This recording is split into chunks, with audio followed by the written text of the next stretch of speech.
Shalom, selamat pagi jemaat Tuhan. Saudara bersuka cita pagi ini. Amin. Sukacita Tuhan ada di tengah-tengah kita. Amin. Saudara boleh bangkit berdiri. Sebelum kita mulaikan ibadah kita, saudara boleh menyapa samping kiri kanan saudara, depan belakang. Katakan selamat beribadah, selamat datang di rumah Tuhan. Mari siapkan hati kita untuk kita sama-sama datang di hadapan Tuhan. Segala puji syukur kami naikkan di hadapan Tuhan. Kami bersyukur buat hari ini, buat pagi ini Tuhan. Satu kemurahan Tuhan yang boleh Tuhan berikan bagi setiap kami. Kami anak-anak-Mu Tuhan. Kami boleh bangun dengan kekuatan yang baru, dengan tubuh yang diberkati Tuhan. Kami berterima kasih buat kasih setia-Mu Tuhan. Sepanjang minggu yang berjalan Tuhan sudah senantiasa menyertai kami, memimpin setiap langkah kami. Bahkan dalam setiap keputusan kami Tuhan, kami boleh libatkan Tuhan. Dan kami bersyukur Tuhan, kasih karunia Tuhan terus mengalir dalam kehidupan kami. Dan pagi hari ini Tuhan, dengan hati yang penuh dengan ucapan syukur, kami datang di hadapan-Mu. Biarlah Tuhan, pagi ini kami rindu mempersembahkan pujian dan syukur kami di hadapan Tuhan. Biarlah itu boleh menjadi dupa yang berbau harum di hadapan Tuhan. Biarlah itu menjadi persembahan yang hidup. Dan pagi hari ini Tuhan, kami serahkan ibadah kami ke dalam tangan-Mu. Mulai dari awal, pertengahan hingga akhirnya. Terima kasih Bapa, kami serahkan ibadah ini ke dalam tangan-Mu di dalam nama Yesus. Sama-sama dengan saya katakan, amin. Silakan duduk kembali Bapak Ibu yang dikasihi Tuhan. Berikan kemuliaan buat Tuhan Yesus. Kami terus bersyukur buat kasih-Mu Tuhan yang tidak pernah berhenti dalam hidup kami. Terus mengalir dan terus mengalir Tuhan. Seperti mentari yang bersinar, seperti itu kasih Bapa. Seperti gelombang samudra, takkan pernah berhenti Kau mengasihiku. Seperti tingginya langit biru, demikian tinggi kasih Bapa. Sedalam lembah bayang maut, demikian dalam Kau tebus hidupku. Kasih-Mu lebih dari mentari yang tak pernah berhenti memancarkan sinarnya. Cinta-Mu lebih dari samudra, tenggelamku di dalam kesetiaan-Mu Tuhan. Terima kasih atas cinta-Mu. Benar Tuhan, kami berterima kasih buat cinta-Mu Tuhan. Seperti mentari yang bersinar, mari ceritakan kebaikan Tuhan. Mari ceritakan kasih Tuhan yang sudah saudara rasakan. Amin. Seperti gelombang samudra, takkan pernah berhenti Kau mengasihiku. Amin. Seperti tingginya langit biru, demikian tinggi kasih Bapa. Sedalam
kasih Bapa itu tidak pernah berhenti dalam hidup kami. Betapa dalam kasih-Mu Tuhan yang Engkau berikan bagi setiap kami. Terima kasih Tuhan. Kalau kami begitu berharga di mata Tuhan.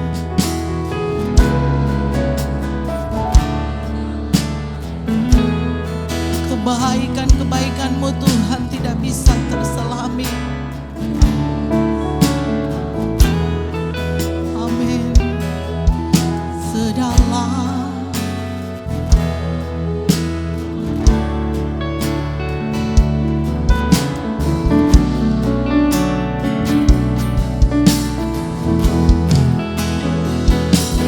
kasih-Mu. Amin Tuhan.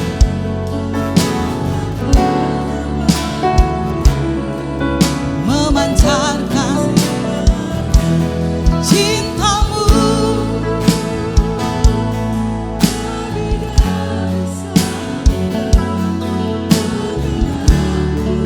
Amin Tuhan. Mari bersama katakan kasih-Mu lebih dari matahari yang tak pernah berhenti, memancarkan sinarnya. Cinta-Mu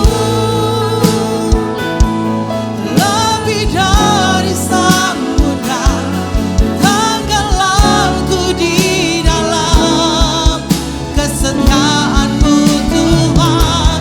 Kasih-Mu lebih dari mentari yang tak pernah berhenti, memancarkan sinarnya. Cinta-Mu lebih dari samudra, tenggelamku di dalam kesetiaan. Mari lebih lagi katakan kasih-Mu Tuhan lebih dari mentari yang tak pernah berhenti, memancarkan sinarnya. Cinta-Mu lebih dari samudra, tenggelamku di dalam kesetiaan-Mu Tuhan. Kasih-Mu. Mari saudara nyanyikan. Berlahan saudara boleh bangkit berdiri. Benar Tuhan, terus pancarkan sinar-Mu. Kasih-Mu terus mengalir. Amin Tuhan. Lebih dari samudra, tenggelam. Lebih lagi saudara, kesetiaan-Mu Tuhan. Kasih-Mu lebih dari mentari yang tak pernah berhenti, memancarkan sinarnya. Cinta-Mu lebih dari samudra, tenggelamku di dalam kesetiaan-Mu Tuhan. Kasih-Mu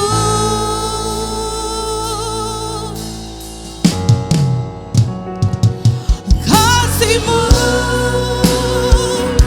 lebih dari mentari yang tak pernah berhenti, memancarkan sinarnya. Cinta-Mu lebih dari samudra, tenggelamku di dalam kesetiaan-Mu Tuhan. Terima kasih atas cinta-Mu. Mari jemaat Tuhan lebih lagi katakan terima kasih. terima kasih atas cintamu.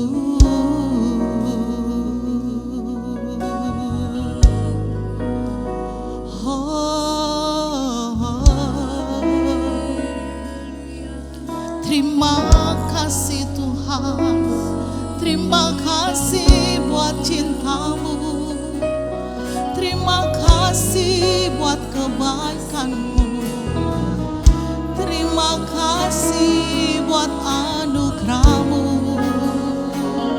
Mari muliakan Tuhan lewat ucapan syukur kita. Naikkan pujian syukur, berterima kasih buat cinta Tuhan. Berterima kasih buat kesetiaan Tuhan.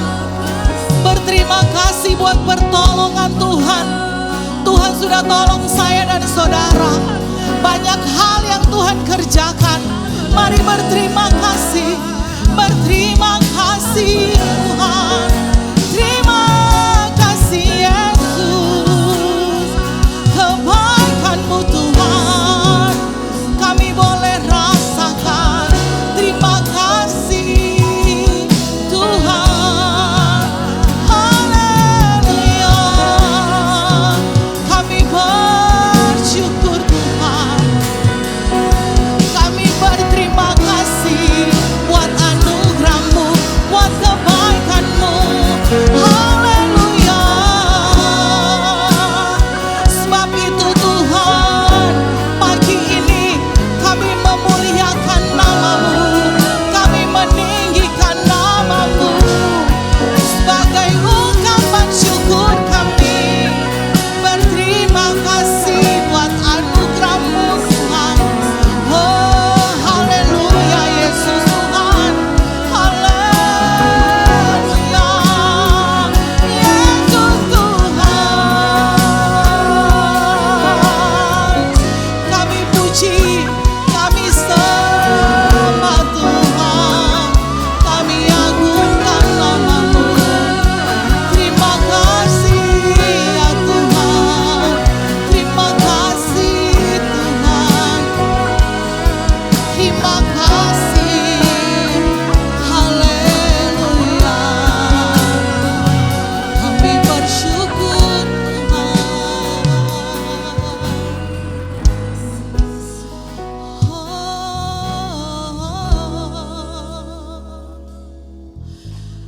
Haleluya Yesus Tuhan. Bila kami harus terus merenungkan kebaikan-Mu Tuhan, kebaikan yang tidak bisa kami lukiskan. Sebab begitu terlalu banyak yang sudah Tuhan berikan bagi kami. Terlalu banyak pertolongan yang sudah Tuhan berikan kepada kami. Tuhan, kami sehat pagi ini itu kemurahan. Tuhan, pagi ini kami boleh ada di tempat ini itu kemurahan. Tidak semua bisa ada di tempat ini. Tapi kalau pagi ini Tuhan kami boleh datang di hadapan Tuhan, itu semua karena kemurahan. Kemurahan-Mu Tuhan, terlebih itu memberikan kami keselamatan. Keselamatan itu menjadi bagian kami Tuhan. Terima kasih Yesus. Terlalu banyak. Mari saudara, nyanyikan pujian ini sebagai ungkapan syukur-Mu yang Tuhan telah beri. Mari mengucap syukur buat semuanya. Takkan mungkin ku balas dari benar Tuhan. Kami tidak bisa balas apa yang sudah Tuhan beri. Apalah artinya kami Tuhan. Kami tidak bisa balas semuanya Tuhan. Kami hanya bisa beri hidup kami untuk sungguh-sungguh di hadapan Tuhan. Amin. Biarlah kami boleh tetap setia. Kami tetap cinta Tuhan. Untuk selama-lamanya. Mari lebih sungguh lagi saudara. Saudara boleh mengangkat kedua tangan saudara di hadapan Tuhan. selalu bangga. Amin. Terima kasih Tuhan yang Tuhan beri. Oh, takkan mungkin ku balas dari apa yang ku miliki. Mari persembahkan seluruh hidup kita, seluruh hidupku Tuhan, seluruh hidupku. Oh, biar ku tetap cinta dan ku tetap setia untuk selama-lamanya.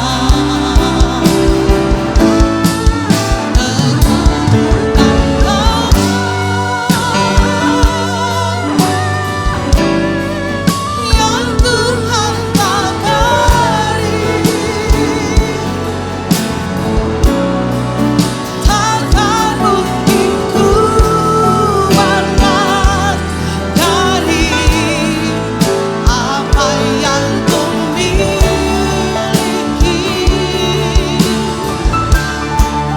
Ku persembahkan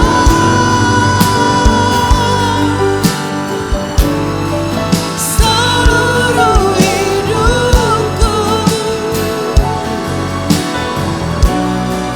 biar ku tetap cinta dan ku tetap setia untuk selama-lamanya. Biar ku tetap cinta dan ku tetap setia untuk selama-lamanya. Biar ku tetap cinta. Katakan dengan iman saudara, untuk selamanya, untuk sore-sore buat Tuhan Yesus, lebih meriah lagi buat Tuhan. Haleluya. Kami sungguh menyadari bahwa betapa dalam kasih setia Tuhan bagi kami. Amin. Mari saudara, kita mau memuji nama Tuhan. Dia Allah yang sudah ada bagi saya dan saudara. Sama-sama kita bertepuk tangan saudara. Begitu besar kasih telah tercurah bagi dunia, karyamu, kasihmu yang mulia, tiada terselami, besar dan ajaib perbuatanmu. Kasihmu mulia, tiada yang sepertimu.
bersama-sama dengan saya ya. Singing glory. Haleluya. Sama-sama saudara. Singing glory. Haleluya. Amen. Singing glory. Ayo lebih lagi saudara, nyanyikan, katakan. Singing glory. Haleluya. Singing glory. Haleluya. Singing glory, praise the Lord. Haleluya. Singing glory. Haleluya, praise the Lord. Singing glory, praise the Lord. Haleluya. Singing glory, praise the Lord. Haleluya. Singing glory, praise the Lord. Haleluya. Singing glory. Haleluya, praise the Lord. Oh my brother, praise the Lord. Haleluya. Oh my sister, praise the Lord. Haleluya. Everybody praise the Lord. Haleluya. Singing glory. Haleluya, praise the Lord.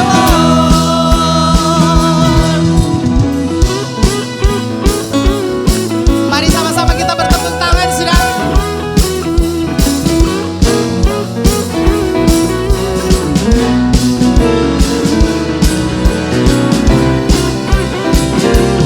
Singing glory, praise the Lord. Haleluya. Singing glory, praise the Lord. Haleluya. Singing glory, praise the Lord. Haleluya. Singing glory. Haleluya, praise the Lord. Lebih lagi. Singing glory, praise the Lord. Haleluya. Singing glory, praise the Lord. Haleluya. Singing glory, praise the Lord. Haleluya. Singing glory. Haleluya, praise the Lord. Singing glory. Haleluya, praise the Lord. Singing glory. Haleluya, praise the Lord. Mari kita mau terus bernyanyi glory bagi Tuhan.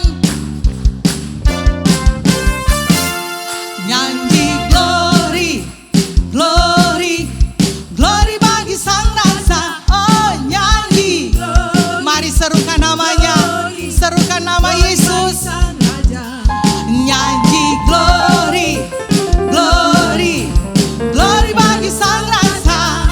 Mari rayakan dan nyanyi, nyanyi glory.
Persiapkan persembahan saudara, kita akan memberkati pekerjaan Tuhan.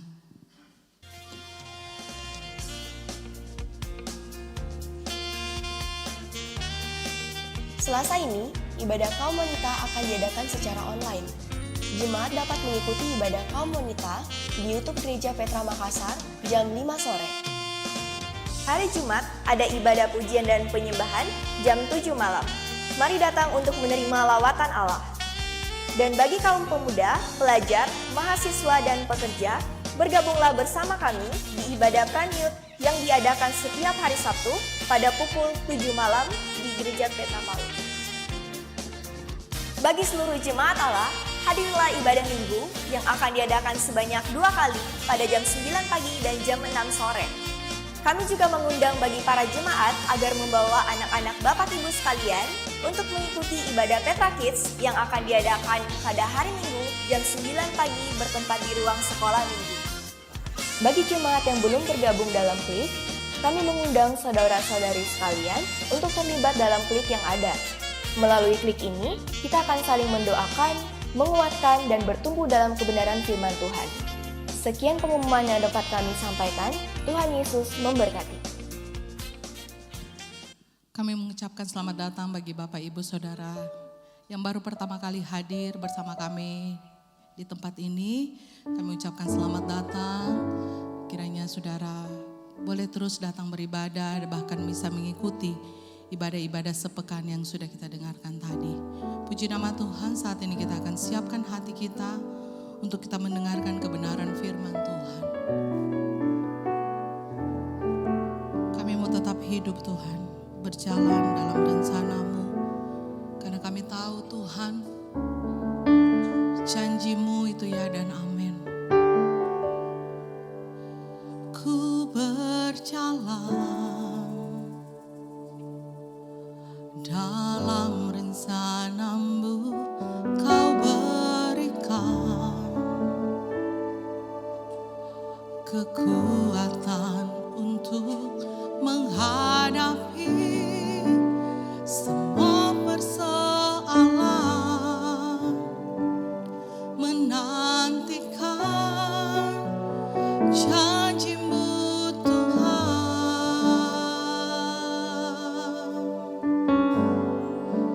Sesuatu yang pasti yang Tuhan janjikan, bukan sekedar janji yang tiada ujungnya. Dengan segenap hati ku tetap berjalan sampai janji-Mu digenapi dalam hidupku.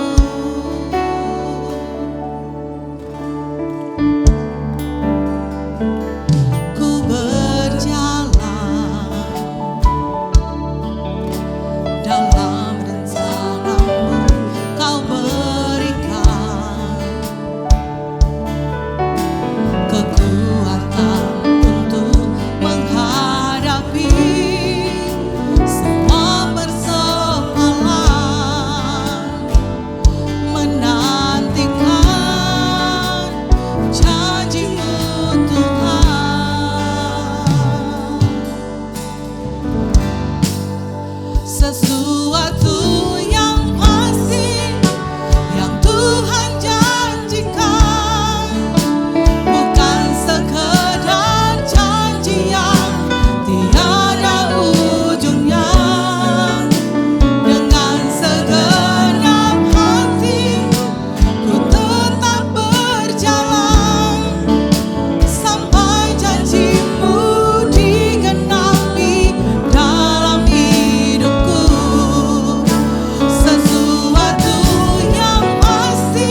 genapi dalam hidupku.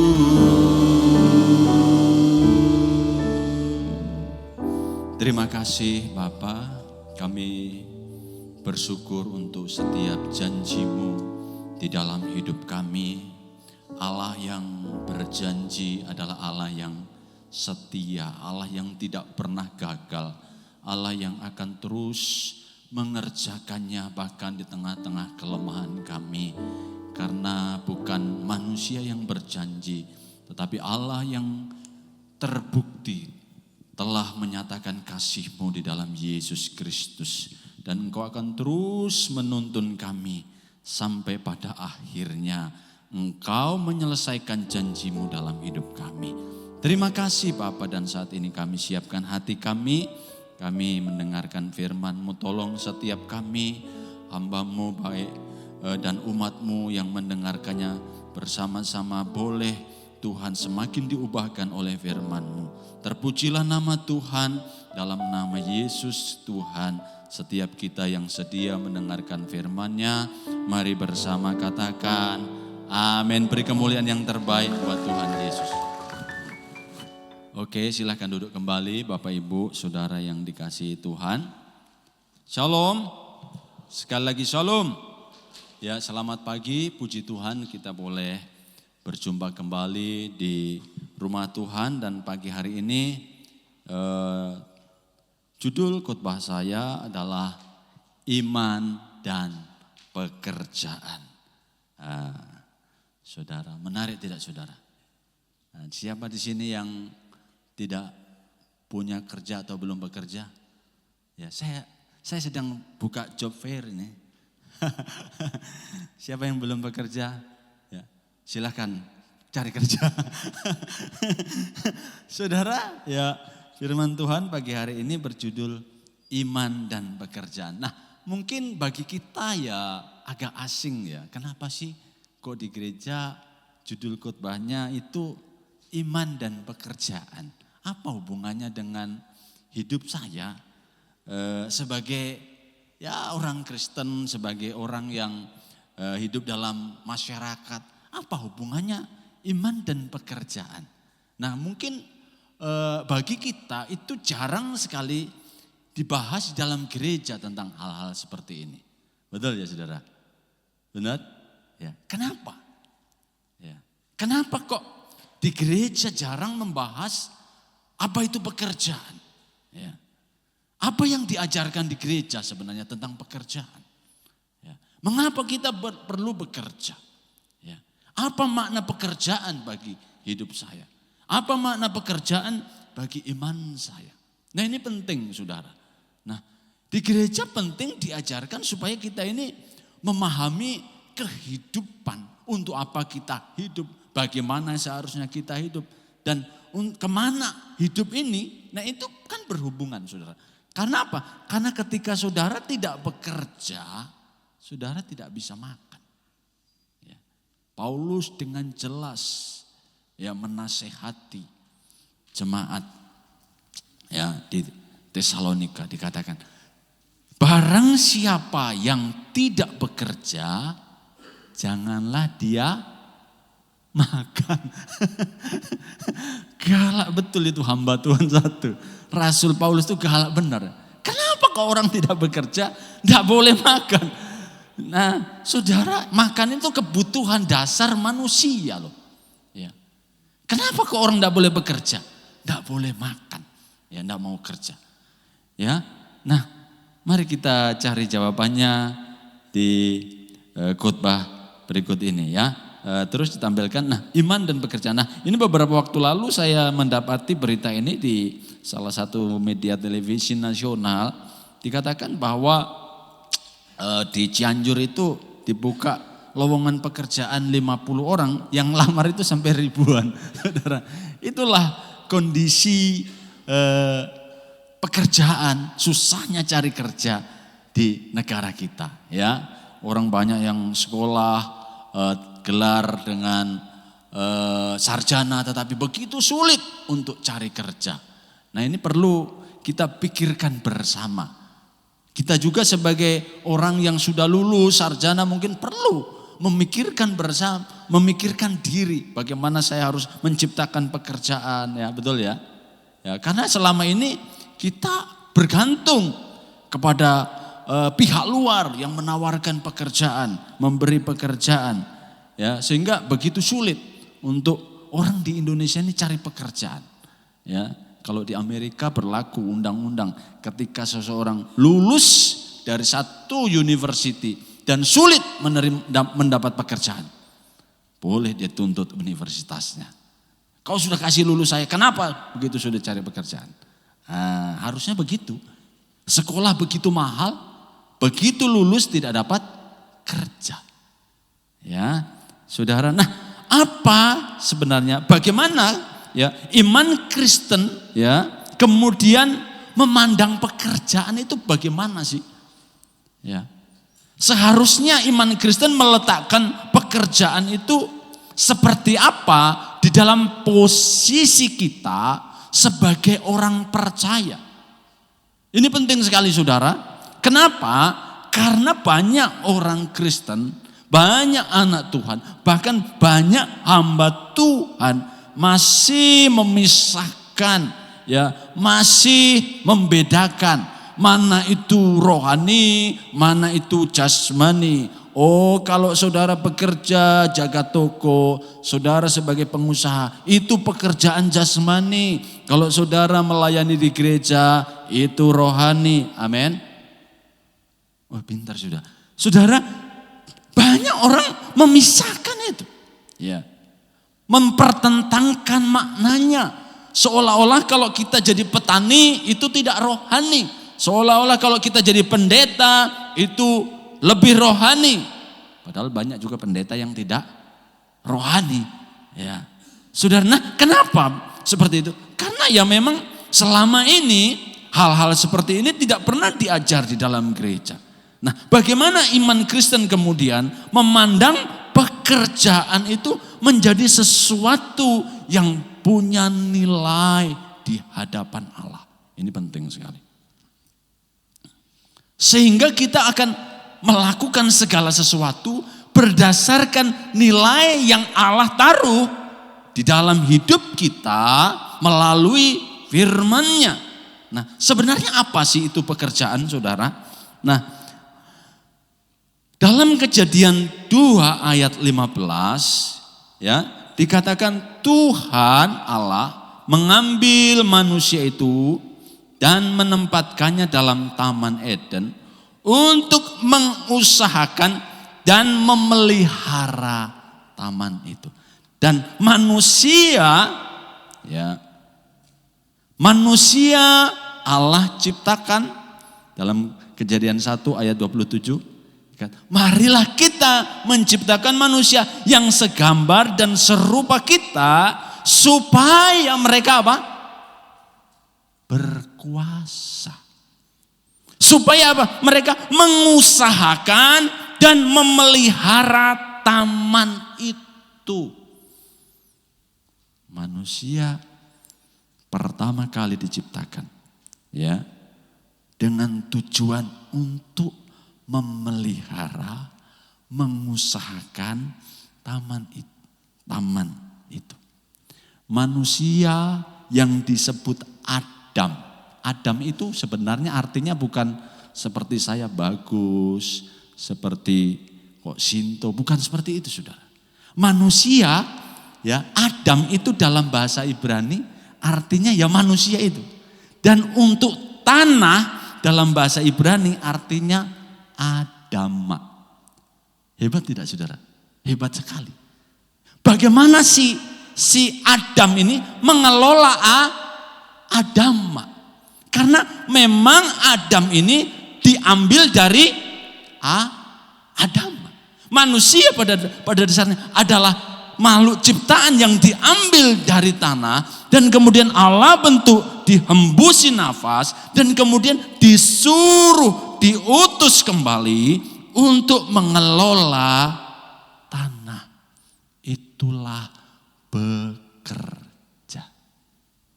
Sehingga kalau saudara dapati kata mengusahakan ini Ya, dalam Keluaran 4 ayat 23 diterjemahkan dengan kata ibadah. Mungkin boleh ditampilkan ayatnya. Ya, Keluaran 4 ayat 23 ditulis dengan kata ibadah. Waktu bangsa Israel dipanggil untuk keluar, ya, saya bacakan ya. Sebab itu aku berfirman kepadamu, biarkanlah anakku itu pergi supaya ia beribadah kepadaku.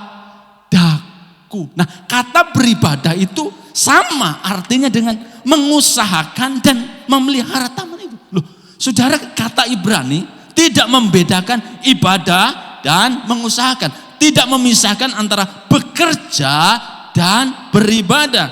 Nah, paling tidak ada 3 makna yang kita dapati dengan kata mengusahakan tadi.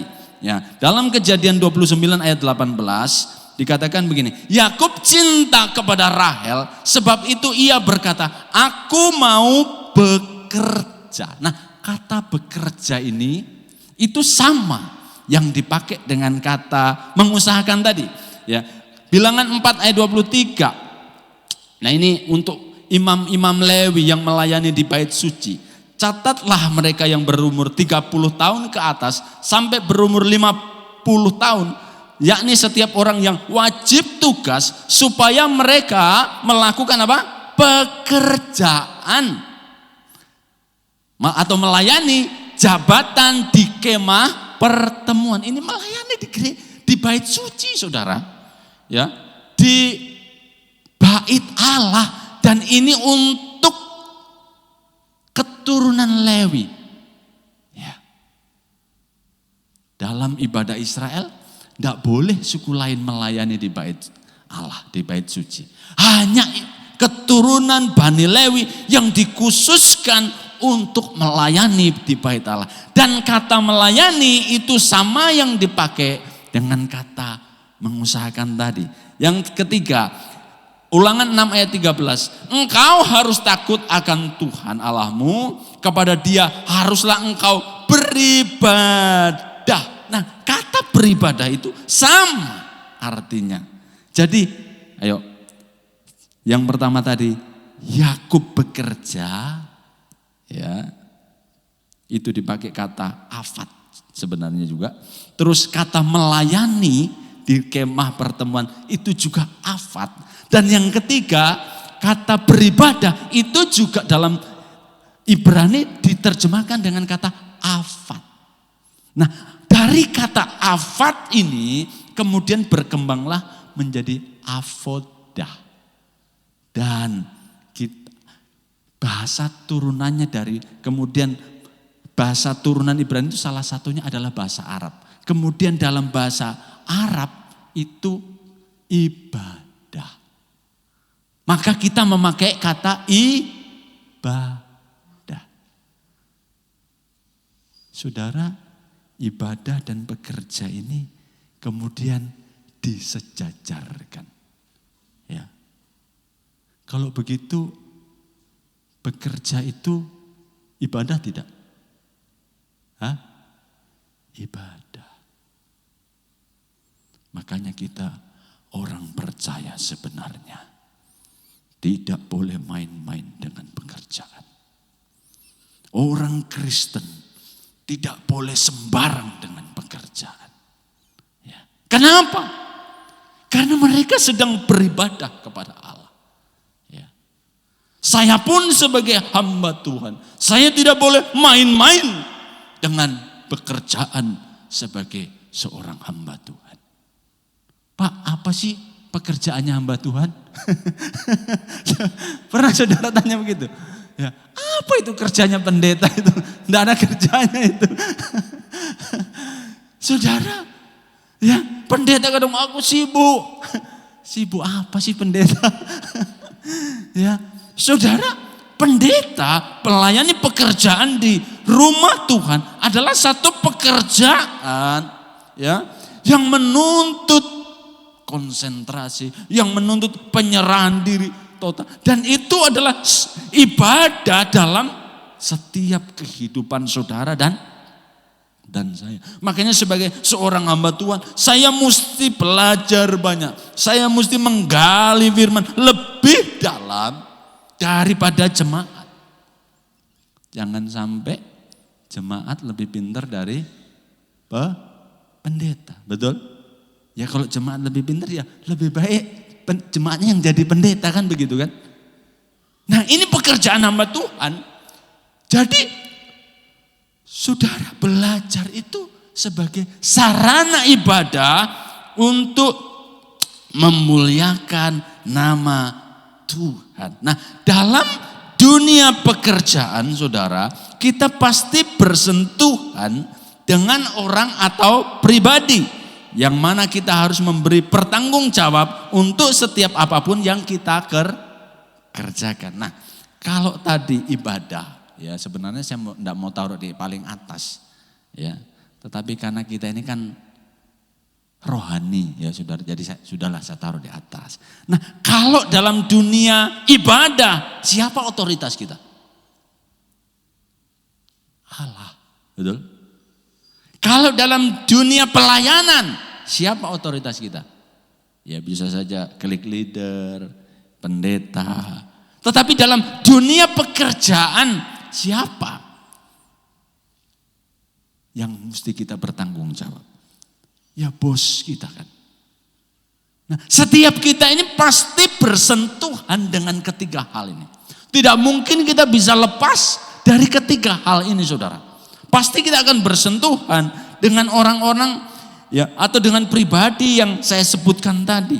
Nah, bagaimana kemudian iman Kristen mendasari hubungan pekerja dan bos ini bukan hanya sebagai hubungan yang saling menguntungkan, tetapi juga harus dilihat dilihat sebagai pernyataan iman kepada Allah. Ya. Jadi hubungan kita antara bos dan bekerja, setiap kita ini kan yang tersangkut di dalamnya. Ya. Entah saudara bos, saudara punya pekerja. Entah saudara pekerja, saudara punya bos. Saudara jemaat, saudara punya otoritas seorang gembala, seorang hamba Tuhan. Saudara mungkin ya sedang beribadah kepada Allah. Saudara punya otoritas kepada Allah. Nah ini menyangkut semuanya. Dan tuntutan yang diberikan kepada keduanya, bos maupun pekerja adalah sama, bahwa mereka mempunyai bos yang sama di surga, yaitu Allah. Jadi tidak ada bedanya saudara antara pekerja dan bos.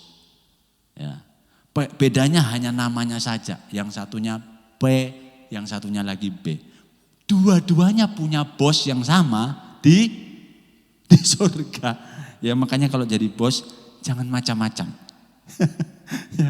Kenapa? Karena suatu saat akan diminta pertanggungjawaban. Ya. Kalau kita jadi bos, jangan sewenang-wenang. Karena suatu saat Allah akan meminta pertanggungjawaban saudara. Nah, kenapa sih sekarang kok banyak sekali masalah terjadi di dunia kerja? Betul? Ya. Kenapa bos banyak sekali, sulit sekali untuk mencari anak buah yang baik. Begitu juga kadang ada anak buah yang baik, pekerja yang baik. Sulit sekali untuk mendapatkan bos yang baik. Ya, idealnya itu harusnya bos yang baik, dapat pekerja yang baik. Tetapi sulit sekali hal itu terjadi. Kenapa? Bahkan ya masalah-masalah itu kadang coba diatasi dengan apa saudara? Misalnya, ya, apa sih yang paling orang menarik untuk bekerja di suatu tempat, di suatu perusahaan? Apa? Oh, gajinya tinggi. Apalagi? Oh, fasilitasnya banyak. Oh, waktu liburnya banyak. Gitu kan? Nah, dunia ini yang menghadapi problem dengan pekerjaan, ya, Itu menawarkan hal-hal itu, naik gaji lah, fasilitas yang wow, ya, libur yang banyak. Orang akan kemudian tertarik untuk bekerja. Ya. Tetapi apakah itu menjadi jaminan, saudara? Oh tidak, ya. Rupanya segede apapun gaji, apakah itu menghentikan korupsi? No. Jadi salah. Kalau saudara pikir dapati pekerja saya kok begini modelnya. Saya kasih naik gajinya, mungkin dia kurang. Walaupun Anda harus memberikan standar gaji yang baik. Ya. Tetapi itu bukan solusinya. Ya. Oh mungkin fasilitasnya kurang. Ya. Saya tambah fasilitasnya. Itu juga bukan solusi. Oh mungkin terlalu banyak pekerjaannya. Mungkin terlalu banyak kurang liburnya. Ya, kadang ada bos yang betul-betul saudara. Anggotanya disuruh kerja dari gelap sampai gelap lagi. Ya. Janganlah kalau kita seorang majikan Kristen. Ya. Kadang-kadang anggotanya disuruh kerja sampai tangannya tidak bisa kering. Apa maksudnya? Ya. Baru dicuci, disuruh kerja lagi. Sampai tangannya tidak sempat untuk dikeringkan. Ya. Disuruh kerja terus. Ya. Saudara, apa solusi dari dunia pekerjaan kita? Nah, iman Kristen memberikan satu solusi. Iman Kristen memberikan satu jawaban yang begitu indah. Ya, baik kepada bos maupun kepada pekerja. Ayo kita buka dalam Efesus 6 ayat 5 sampai ke 9. Nah, ini jawaban yang ditawarkan oleh firman Tuhan melalui Rasul Paulus ya. Dikatakan begini. Hai, ya saya baca yang ganjil, saudara yang genap ya. 3, 2, 1. Hai hamba-hamba, taatilah Tuanmu yang di dunia dengan takut dan gentar, dan dengan tulus hati sama seperti kamu taat kepada Kristus. 6. Jangan di hadapan mereka saja.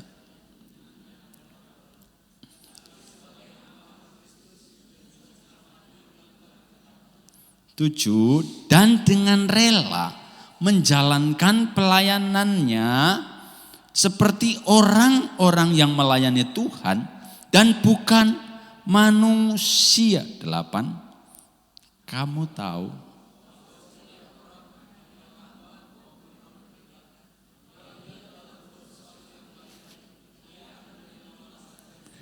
ayat 9. Dan kamu tuan-tuan, perbuatlah demikian juga terhadap mereka dan jauhkanlah ancaman.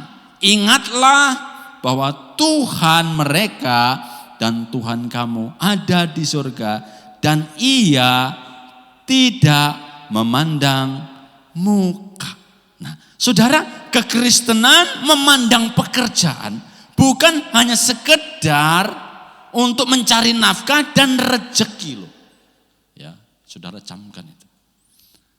Ya, kekristenan memandang pekerjaan bukan hanya sekedar sebagai alat atau sarana mencari nafkah dan rezeki, tetapi juga sebagai sarana pengabdian kita kepada Allah. Makanya tidak salah Alkitab menulis bekerja itu dengan kata avoda. Ya. Sebab tadi ayat 6 katakan, jangan hanya di hadapan mereka saja untuk menyenangkan hati orang, tetapi sebagai apa? Hamba-hamba Kristus. Loh, kita yang ditebus oleh darah Yesus, saudara, ketika kita bekerja, kita disebut sebagai hamba-hamba Kristus yang dengan segenap hati melakukan apa? Kehendak Allah. Jadi waktu saudara bekerja dengan baik, saudara bekerja dengan jujur, saudara bekerja bertanggung jawab, Anda sedang melakukan kehendak kehendak Allah. Ya. Jadi ini ibadah, ini serius. Baik hamba maupun Tuhan, kita adalah hamba-hamba Allah. Ya. Jadi bukan hanya hamba Tuhan, pendeta yang disebut sebagai hamba Allah. Kita semua adalah hamba Allah. Tuhan taruh di dunia pekerjaan. Entah saudara jaga toko, entah saudara pembuat kue, entah saudara ibu rumah tangga, entah saudara asisten rumah tangga. Apakah asisten rumah tangga pekerjaan yang buruk? Tidak. Pekerjaan yang mulia. Ya. Apakah jadi petani pekerjaan yang buruk? Tidak, itu pekerjaan yang mulia. Walaupun petani harus berkecimpung dengan lumpur dan tanah. Tetapi itu pekerjaan mulia. Saya anaknya petani. Saya masih suka bertani. Ya. Itu pekerjaan mulia. Kalau itu menjadi panggilan saudara, kerjakanlah dengan baik.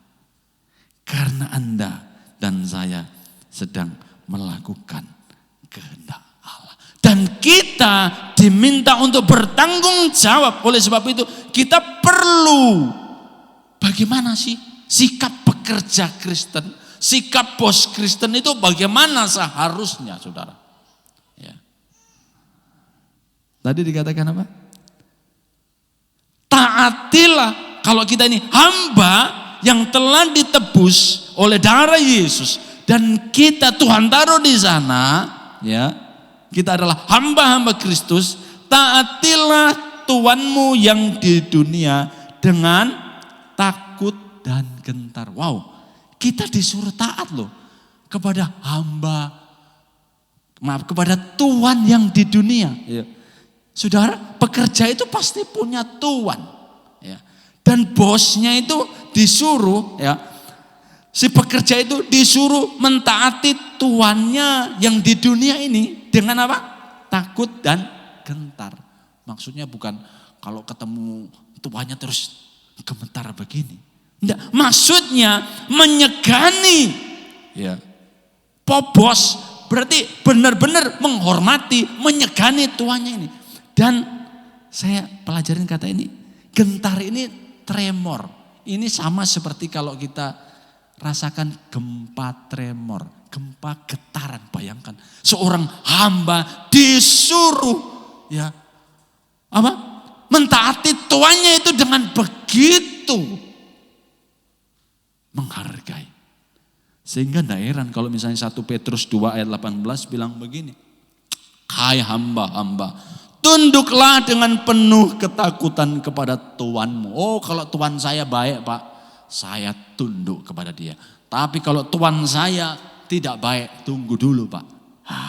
Tetapi Alkitab tidak mengajar begitu. Alkitab berkata, bukan saja kepada yang baik dan peramah, tetapi juga kepada yang bengis. Aduh. Saudara, apa maksudnya menghadapi Tuhan yang bengis?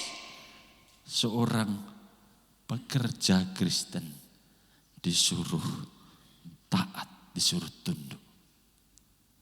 Ya. Apa maksudnya? Saudara, kalau pada saat ini, pada saat itu ya, kalau waktu penulis Alkitab berkata Tuhan dan hamba, ini tidak seperti kita saat ini. Ya, kalau Alkitab pada saat itu berkata Tuhan dan hamba, ini antara Tuhan dan budak. Ya. Bukan pekerja lepas seperti kita hari ini, tetapi sebagai budak dan tuan yang budak itu saudara sudah dibeli. Budak itu tidak punya hak apapun. Ya. Dan di dalam gereja mula-mula ada 2 golongan itu. Ada tuannya di dalam gereja. Ada budaknya sekaligus di situ. Dan Petrus maupun Paulus tidak menasihati, kau sekarang sudah jadi Kristen, lawan itu Tuanmu itu. Tidak. Ya. Dikatakan taatilah Tuanmu, dengan tunduklah kepada Tuanmu, dengan takut dan gentar. Wow. Ya. William Barclay yang menulis begini, nasihat Paulus bagi hamba adalah sama dengan berita Injil bagi pekerja Kristen. Ia tidak menasihatkan mereka untuk berontak. Ia mau supaya mereka berlaku sebagai orang-orang Kristen yang baik dimanapun mereka berada. Boleh jadi bahwa keadaan mereka sangat menentang. Tetapi iman Kristen tidak dirancang bagi kita untuk melarikan diri dari keadaan, tetapi untuk menaklukkannya.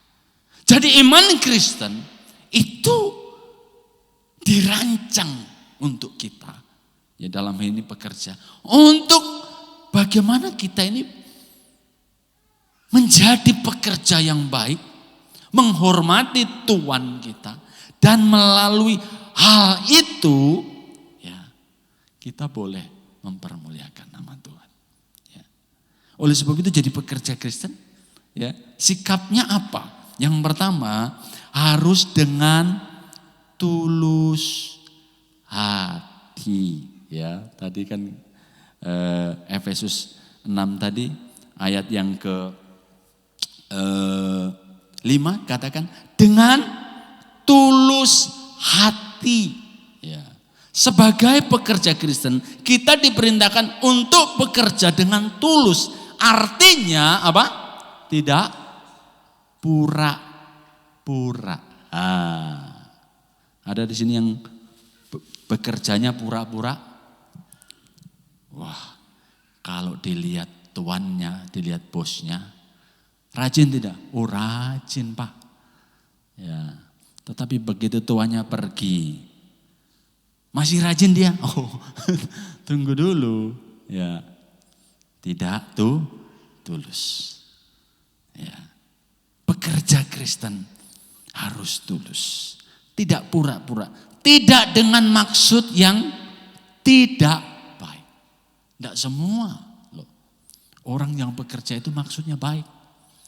Ada yang punya maksud tertentu. Bahkan ada yang, ya kalau kita zaman saat ini, ada orang yang bekerja setelah bekerja sekian lama, dia bermaksud bahkan untuk merampok. Wah.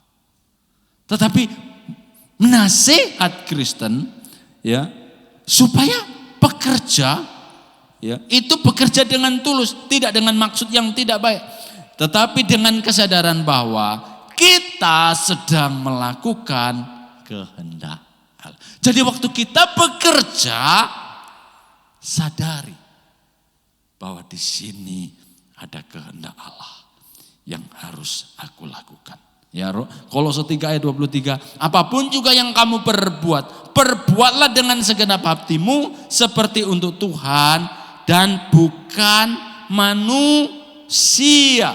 Ya, ayat 24, kamu tahu bahwa dari Tuhanlah kamu akan menerima bagian yang ditentukan bagimu sebagai upah. Kristus adalah Tuhan dan kamu hambanya.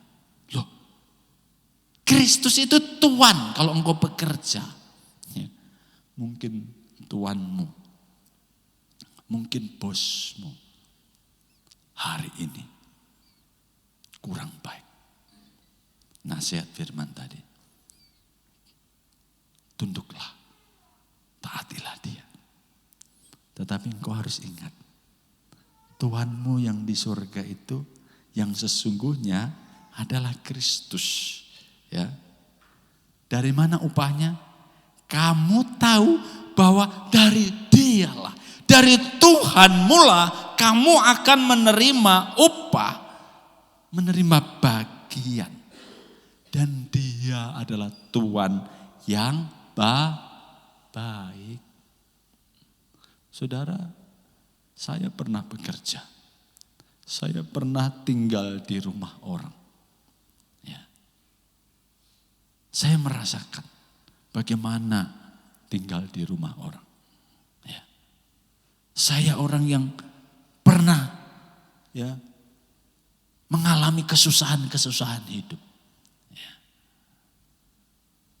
Saya tahu apa artinya ya tidak punya uang. Satu kali di kos, saudara, saya masih kerja dulu ya di jalur 2 sana, habis duit. Bagaimana caranya? Utang, bukan.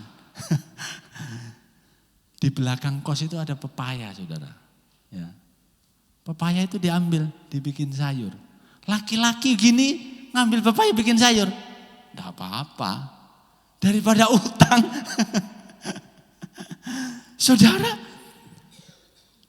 ya bekerja bukan sesuatu yang buruk ya. Dengan mengetahui Tuhan mereka yang mereka layani, seorang pekerja dapat melakukan pekerjaannya dengan jujur, profesional, penuh dedikasi dan tanggung jawab. Ya, karena Tuhan yang mempunyai pekerjaan tidak lalai memberikan upah bagi setiap pekerja yang dilakukan, setiap pekerjaan yang dilakukan dalam kesetiaan. Jadi kalau engkau bekerja, saat ini Tuhan panggil bekerja, masih bekerja di tempat orang, belajarlah setia. Ya, Dia Tuhanmu yang akan memberi upah. Ya, bekerja dengan tulus, bekerja dengan rajin, itu adalah panggilan seorang pekerja Kristen. Nah, saya tidak adil kalau hanya ngomong untuk pekerja saja, betul? Yang bos akan senang. Ya. Karena Alkitab tidak hanya ngomong tentang hamba saja. Tadi yang Alkitab yang kita baca ngomong tentang hamba dan Tuhan. Ya. Saudara, nah kalau tadi sikap seorang pekerja Kristen, ya, yang bagian ini adalah sikap seorang majikan Kristen atau seorang tuan Kristen. Ya, di sini ada yang tuan-tuan, ya, ada nyonya-nyonya. Kalau di Palu kurang ya. Kalau di Donggala itu banyak nyonya. Karena setiap pekerja pasti panggil ciknya itu nya. Ya, nyonya. Jadi banyak nyonya di Donggala. Ya, setiap sikap seorang majikan Kristen, Efesus 6 ayat 9. Dan kamu tuan-tuan, perbuatlah demikian juga terhadap mereka. Dan jauhkanlah apa? Ancaman. Jangan suka ngancam-ngancam kalau saudara jadi bos. Ya, ingatlah bahwa Tuhan mereka dan Tuhan kamu ada di surga. Dan Ia tidak memandang muka. Jadi kalau kita jadi bos, kita dilarang sedikit-sedikit ancam. Awas kau, awas kau. Saudara, tidak boleh. Pecat kau, potong gaji. Astaga, terlambat 5 menit, potong gaji. Ya, kan ada prosedurnya. Beri peringatan. Ya. Anda bukan hanya memperlakukan manusia. Sebagai bos, kita adalah wakil Allah bagi pekerja kita. Hargailah, hormatilah pekerjamu. Perlakukanlah dengan baik. Anda sedang melakukan kehendak Allah. Siapa tahu dengan apa yang engkau miliki, engkau bisa memperkenalkan Kristus. Ingatlah bahwa Tuhan mereka dan Tuhan kamu ada di surga. Dan Ia tidak memandang muka. Kolose 4 ayat 1. Hai tuan-tuan, berlakulah apa? Adil dan jujur terhadap hambamu. Ingatlah. Sama saudara. Disuruh mengingat. Bahwa kita juga punya Tuhan di surga. Rupanya kita ini sama-sama anak buah. Baik pekerja maupun tuan sama-sama anak bahwa kita ini hanya beda beda posisi. Tetapi bos kita sama, yaitu di surga. Ya, sama yaitu Yesus Kristus. Apa tugasnya seorang majikan? Dikatakan tadi, ya, memperlakukan pekerja dengan adil. Keadilan yang dimaksud di sini adalah memberikan bagian atau hak yang harusnya mereka terima. Ya. Sebagai seorang tuan Kristen, kita dituntut untuk berlaku dengan adil. Apa itu adil? Ya, kalau pekerjamu punya hak BPJS, berikan itu. Kalau pekerjamu punya hak THR, berikan itu. Jangan dipotong-potong.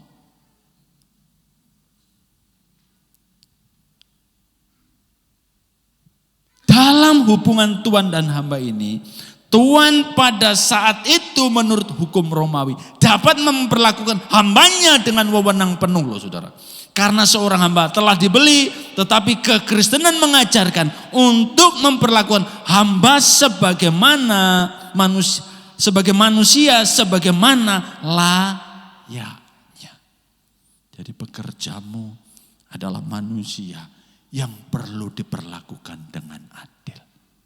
Amin. Bos-bos, enggak ada bos di sini. Amin. Ya, perlakukan itu dengan adil. Nah, saudara, kalau saudara tahu kenapa dunia bisa bebas dari perbudakan, siapa yang memperjuangkan hal itu? Itu orang-orang Kristen yang takut akan Allah. Ya.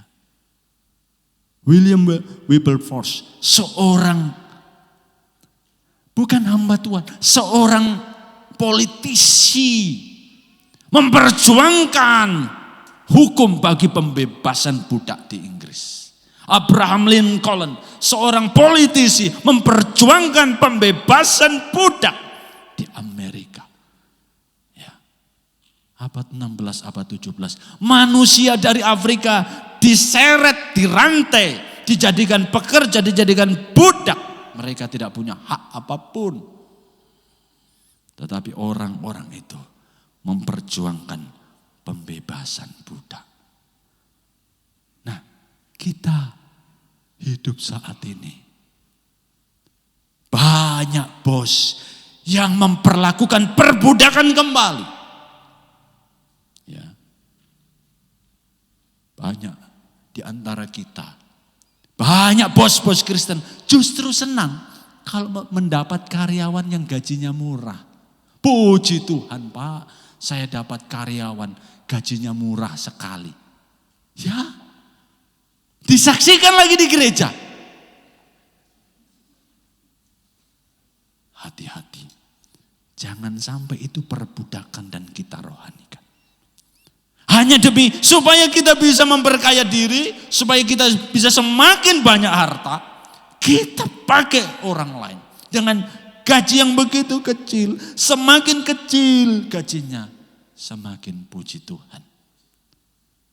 No, itu perbudakan modern.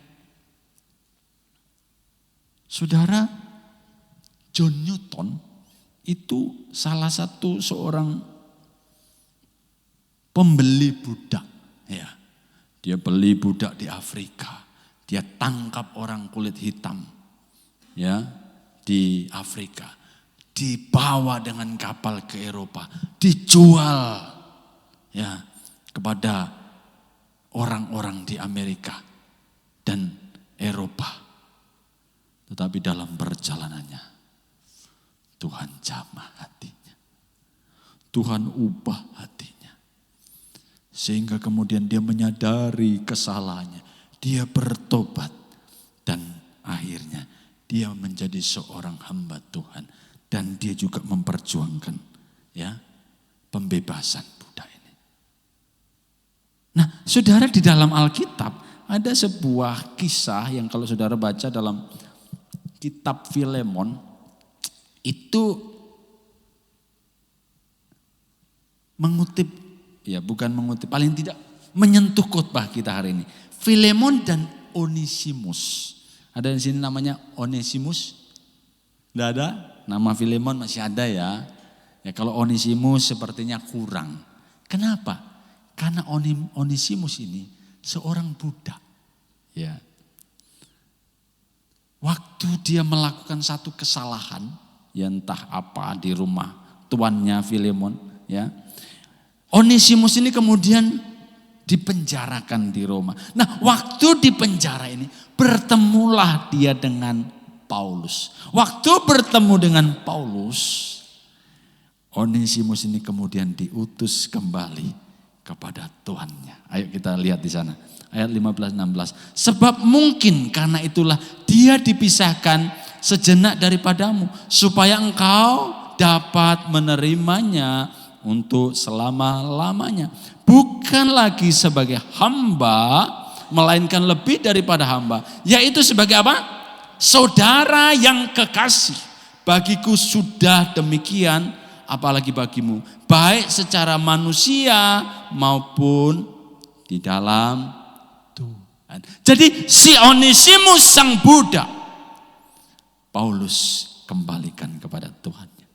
Tetapi bukan lagi budak. Sebagai apa saudara? Saudara yang kekasih di dalam Tuhan. Ya. Kenapa? Karena Onesimus pun, Filemon berhutang nyawa kepada Paulus. Ya. Filemon yang dulu tidak kenal Tuhan, kini si Tuhan itu sekarang sudah kenal Tuhan, menerima penebusan dalam Kristus Yesus. Dan Paulus berkata, terimalah dia, bukan sebagai budak lagi, tetapi sebagai seorang saudara di dalam Tuhan. Nah, yang pertama tadi memperlakukan pekerja dengan adil. Yang kedua, memperlakukan pekerja dengan jujur, ya. Jujur yang dimaksud di sini adalah kesetaraan dalam posisi antara majikan dan pekerja adalah sama di hadapan Tuhan. Ulangan 10 ayat 17. Sebab Tuhan Allahmu, ya, Allahmu lah Allah segala Allah dan Tuhan segala Tuhan. Allah yang besar, kuat dan dahsyat, yang tidak memandang bulu maupun menerima suap. Nah tadi ayat tadi yang kita baca berkata, ingatlah bahwa kita punya apa? Tuhan di surga, yaitu Yesus Kristus. Ada kata ingat. Nah saudara, jadi Yesus sebagai Tuhan, majikan dan pekerja sebagai hamba. Nah, pekerja harus bekerja dengan sepenuh hati, entah ada juragan atau tidak. Karena baginya Yesuslah yang menilai dan melihat apa yang dia kerjakan. Ya. Majikan sebagai pengelola dari pekerjaan yang Tuhan Yesus percayakan, berkewajiban mengelola apa yang dipercayakan kepadanya. Tuhan itu, bos itu harus menjaga pekerjaan itu dari bahaya yang merorongnya. Dari pekerja-pekerja curang, dia harus memelihara pekerjaan itu dari pemborosan untuk berfoya-foya. Dia harus berhati-hati menggunakan setiap rupiah, karena itu bukan miliknya, tetapi milik Kristus yang adalah Tuhan yang telah menebusnya. Jadi hati-hati. Kalau saudara Tuhan Kristen, saudara punya tanggung jawab untuk mengelola pekerjaan itu. Ya. Jadi CEO-nya itu adalah Yesus Kristus. Tadi ada pekerja, tadi ada bos. Bosnya itu hanya apa saudara? Manajer. Manajer itu tidak memiliki. Manajer itu hanya mengelola, hanya memanajemen. Ya. Tanggung jawabnya lebih besar. Pak, kita kan sama-sama hamba, Pak. Ya, hanya dia saja bosnya. Kenapa gajinya lebih kecil, Pak? Ya, saya pekerja, dia bosnya. Iyalah, karena bosnya pasti punya tanggung jawab yang lebih besar.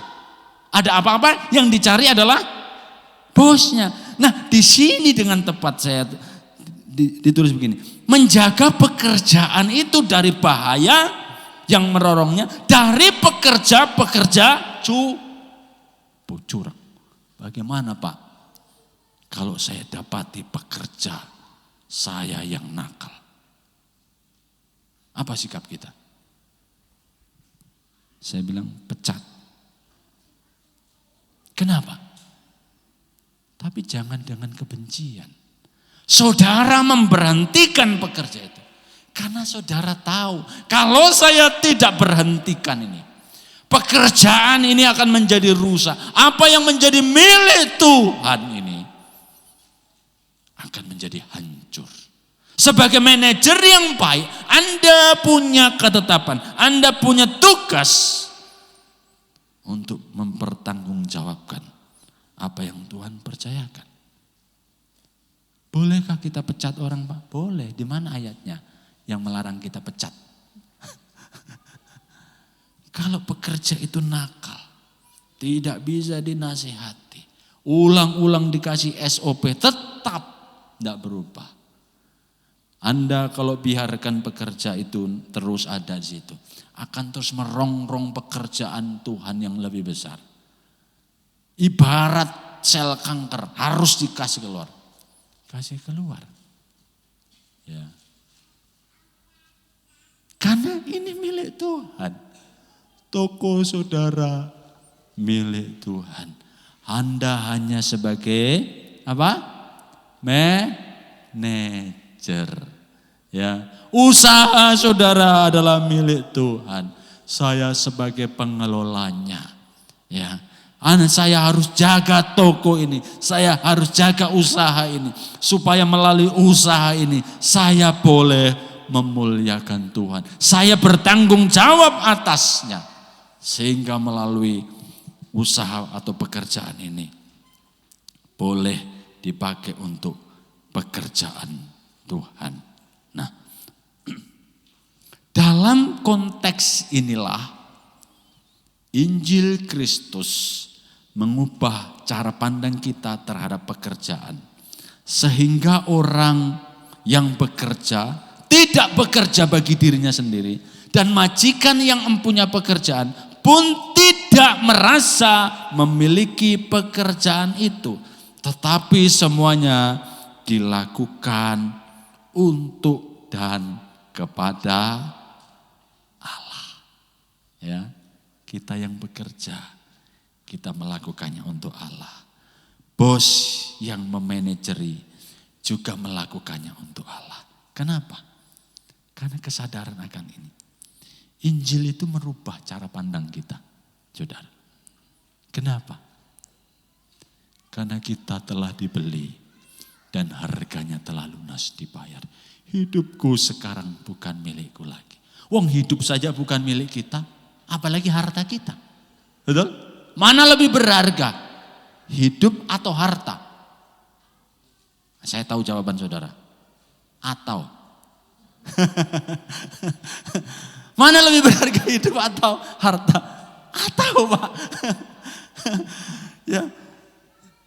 Ya, hidup lebih berharga. Ya. Seandainya kita kehilangan semuanya dan kita masih punya hidup, masih puji Tuhan. Nah, saudara, jadi karena kita telah ditebus dan kita telah dibayar, kita sekarang menjadi hamba Yesus Kristus yang Tuhan taruh di dalam pekerjaan-pekerjaan itu.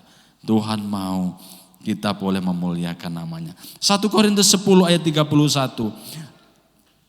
Aku menjawab, jika engkau makan atau jika engkau minum atau jika engkau melakukan sesuatu yang lain, lakukanlah semuanya itu untuk kemuliaan Allah. Si pekerja harus melakukan segala sesuatu seolah-olah ia melakukannya untuk Kristus. Kita tidak bekerja demi upah atau ambisi atau untuk memuaskan tuan duniawi. Kita bekerja agar kita dapat membawa setiap pekerjaan dan mempersembahkannya kepada Kristus. Majikan harus mengingat bahwa ia juga memiliki seorang majikan yaitu Yesus Kristus di surga. Majikan itu harus bertanggung jawab kepada Allah sama seperti para pekerjanya bertanggung jawab kepadanya. Tidak seorang tuan pun dapat berkata, ini urusanku dan saya akan berbuat apa yang saya inginkan. Ia harus berkata, ini urusan Allah. Ia menempatkan saya di sini untuk menjalankannya, saya bertanggung jawab kepadanya. Saudara bertanggung jawab kepada Allah. Ya, uang yang saudara pakai itu uang Allah. Saudara suka jalan-jalan setelah untung banyak, itu uang Allah. Ya, amin. Nggak ada amin. Makanya kalau mau jalan-jalan, ya berdoa dulu. Saya diajak atau tidak. Kalau jalan-jalan, tanyalah kepada sang pemilik. Masa sih kalau saudara sudah bekerja sepanjang tahun, begitu capek, lelah. Bos, Tuhan Yesus, bolehkah saya jalan-jalan ke Amerika? Kira-kira dia izinkan tidak, saudara? Dia izinkan. Kenapa? Karena saudara sepanjang tahun sudah bekerja dengan baik. Saudara sudah memelihara pekerjaannya dengan baik. Dan itu adalah toko saudara, itu usaha saudara. Ya, saudara sudah bekerja mati-matian, kadang tidak tidur, kadang lembur. Masakan dia Tuhan yang baik, tidak mengizinkan saudara untuk jalan-jalan berlibur. Justru libur itu baik. Ya. Asal jangan keseringan. Ya. Libur itu baik. Tuhan memerintahkan, betul? Kita disuruh kerja 6 hari, libur 1 hari. Bukan untuk malas-malasan libur. Ya. Libur itu kewajiban, libur itu keharusan. Bukan supaya kita bermalas-malasan. Libur adalah sarana bagi kita untuk beristirahat. Supaya kita bisa fit, bisa kuat kembali, bisa semangat kembali, bisa refresh kembali. Dan melakukan pekerjaan itu lebih baik lagi. Makanya kalau libur, ya liburlah. Jangan libur juga sambil kerja, kerja juga sambil libur, tidak jelas. Kalau kerja, libur. Ya, kita mesti belajar kepada orang-orang barat ya. Kalau mereka kerja, betul-betul kerja. Begitu libur, betul benar libur. Nah, saudara, ini menjadi tanggung jawab kita sebagai tuan maupun pekerja, bahwa kita mesti mengerti bahwa kita mempunyai Tuhan yang ada di surga, yaitu Yesus Kristus ya.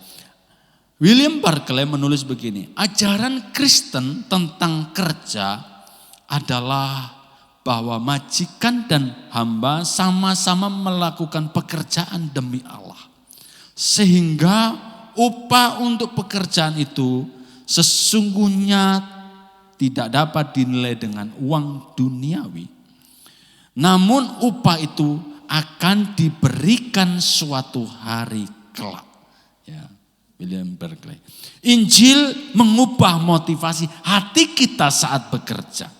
Ya, bukan hanya Injil itu bukan hanya menyelamatkan, tetapi kalau Injil memenuhi hidupmu, hatimu akan dirubah. Apa sih motivasimu bekerja? Ya. Bukan hanya mengubah motivasi, tetapi memberi semangat kepadamu saat engkau bekerja. Dan memalingkan tujuanmu saat kita bekerja. Jadi Injil menerangi hati kita. Injil sekarang menjadi cara pandang kita untuk bekerja. Kita bekerja bukan menyenangkan manusia. Kita bekerja bukan sekedar cari nafkah, cari rezeki. Kita bekerja untuk memuliakan Allah. Bagaimana dengan pekerjaan ini? Allah dapat dimuliakan. Jadilah pekerja yang baik. Jadilah tuan yang baik. Dan permuliakanlah Tuhan di dalam pekerjaanmu. Ayat terakhir kita bangkit berdiri, Roma 11 ayat 36. Kita baca bersama-sama ya. 3, 2, 1. Sebab segala sesuatu adalah dari Dia, dan oleh Dia, dan kepada Dia. Bagi Dialah kemuliaan sampai selama-lamanya. Haleluya. Mari kita datang kepada Tuhan. Dia yang telah memanggil engkau. Allah yang setia. Dia yang telah memanggil engkau. Allah yang telah mengurapi engkau apapun pekerjaanmu. Bersyukurlah untuk setiap pekerjaan yang kau masih bisa jalani hari ini. Bersyukurlah untuk pekerjaan itu. Engkau masih bisa memenuhi kebutuhan keluargamu. Bersyukurlah untuk pekerjaan itu. Engkau masih bisa memuliakan Tuhan. Bersyukurlah untuk setiap apa yang engkau bisa lakukan dengan tanganmu. Doaku hari ini, kiranya engkau mempermuliakan Tuhan di dalam pekerjaan. Mari kita nyanyikan pujian ini. Begitu besar kasih-Mu Bapa, Kau berikan anak-Mu yang tunggal. Di saat aku percaya, kasih menyelamatkanku, bukan sebagai hakim dunia, tapi penyelamat yang berkorban untuk diriku. Saya undang pelayan perjamuan suci untuk maju ke depan. Menyelamatkanku, ingat kasih-Nya yang mengubah hidupku, ingat kasih-Nya yang selalu ada. Kasih Yesus, kasih Yesus bagiku.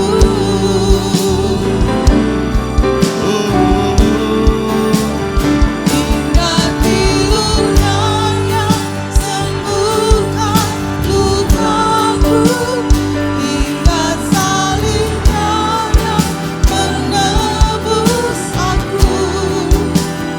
Kasih Yesus, kasih Yesus bagiku. Kasih Yesus, kasih Yesus, kasih Yesus, kasih Yesus bagiku.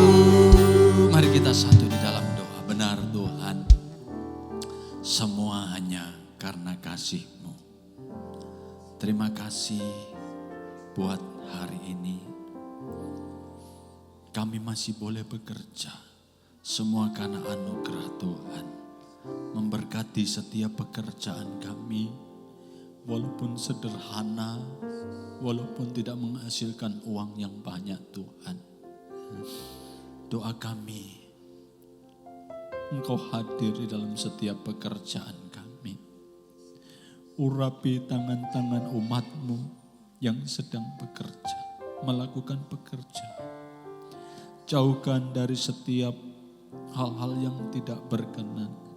Jauhkan dari setiap tangan jahat manusia. Tuntun mereka untuk melakukan dengan benar. Terima kasih, urapi mereka dalam setiap bidang pekerjaan mereka. Terima kasih Tuhan, dalam nama Yesus Amin. Silakan duduk kembali dan boleh dibagikan. Ingat kasih-Nya yang mengubah hidupku. Ingat kasih-Nya. Ingat kasih-Nya yang selalu ada. Kasih Yesus, kasih Yesus bagiku.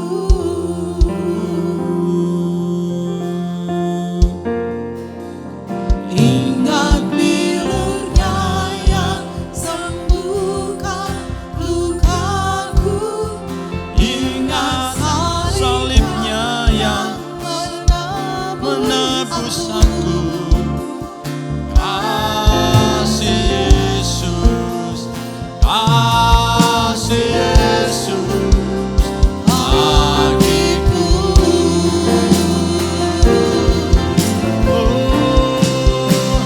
Ingat kasih-Nya yang mengubah hidup kita. Kasih-Nya selalu ada bagi setiap kita. Kasih Yesus, kasih Yesus bagiku. Haleluya.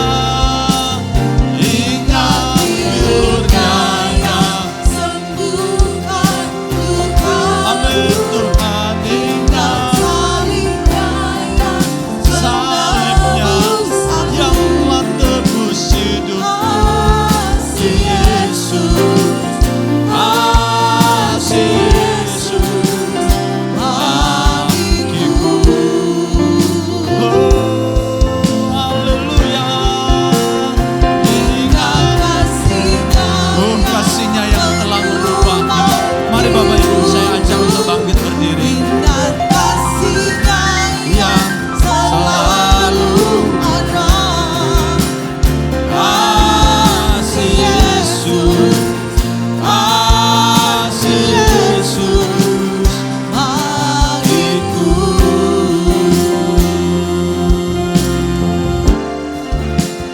Kasih Yesus, kasih Yesus bagiku. Kasih Yesus, kasih Yesus, kasih Yesus, kasih Yesus bagiku.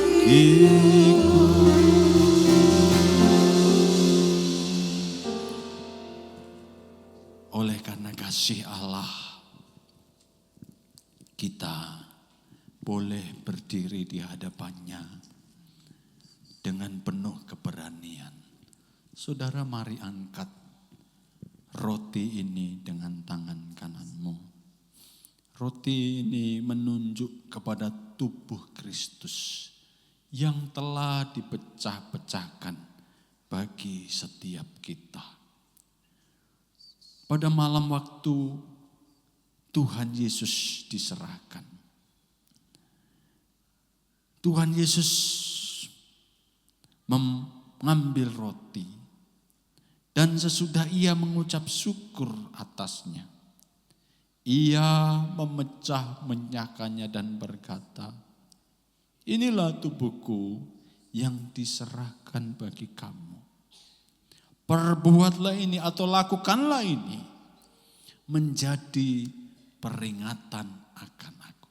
Jadi waktu kita memegang roti ini yang menunjuk kepada tubuh Kristus yang telah dipecah-pecahkannya, kita sedang mengingat Dia. Kita sedang mengingat pengorbanannya yang telah menebus, menyelamatkan dan menghapuskan dosa-dosa kita. Oh, terima kasih Tuhan. Terima kasih. Mari kita makan di dalam nama Yesus Kristus.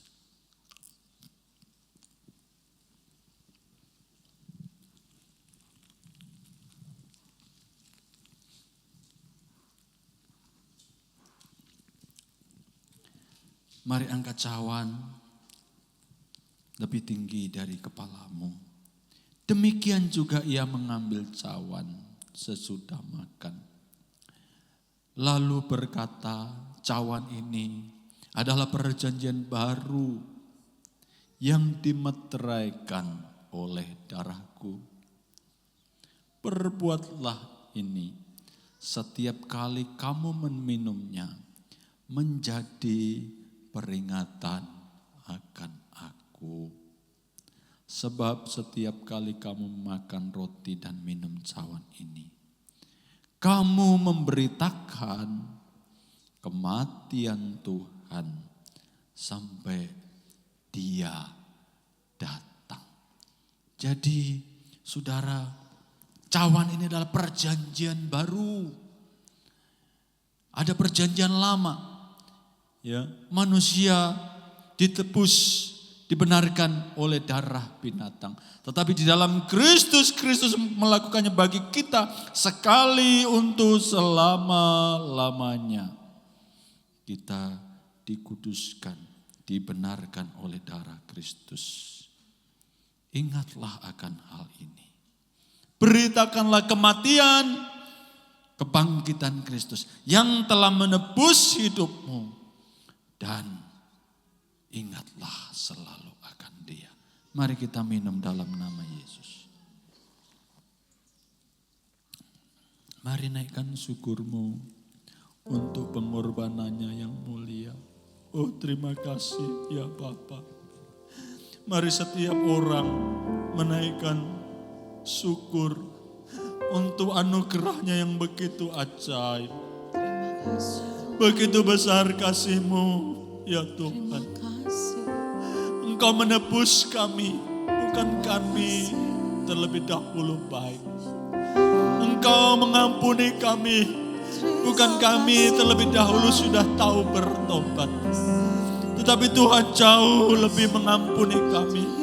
Ketika kami masih berdosa, Engkau telah menebus kami. Betapa besar kasih-Mu ya Tuhan. Oh, terima kasih Bapa. Glory kami memuji Engkau. Buat kasih-Mu yang ajaib, buat kasih-Mu yang termulia. Glory, biar segala pujian, segala hormat hanya bagi-Mu. Sebab Engkau yang layak menerima pujian. Haleluya. Terima kasih Yesus. Oh, haleluya. Terima kasih.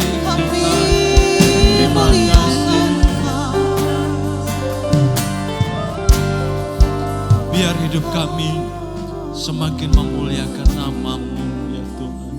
Oh. Ingat kasih, mari ingat. Ingat selalu akan kasih-Nya. Ingat kasih-Nya selalu ada. Kasih Yesus, kasih Yesus bagiku. Haleluya. Ingat pilu-Nya yang sembuhkan lukaku. luka kami yang tidak tersembuhkan, Tuhan sembuhkan. Oh, terima kasih. Kasih Yesus, kasih Yesus, hanya oleh kasih-Mu. Sekali lagi kasih Yesus, kasih Yesus, kasih Yesus bagiku. Haleluya. Mari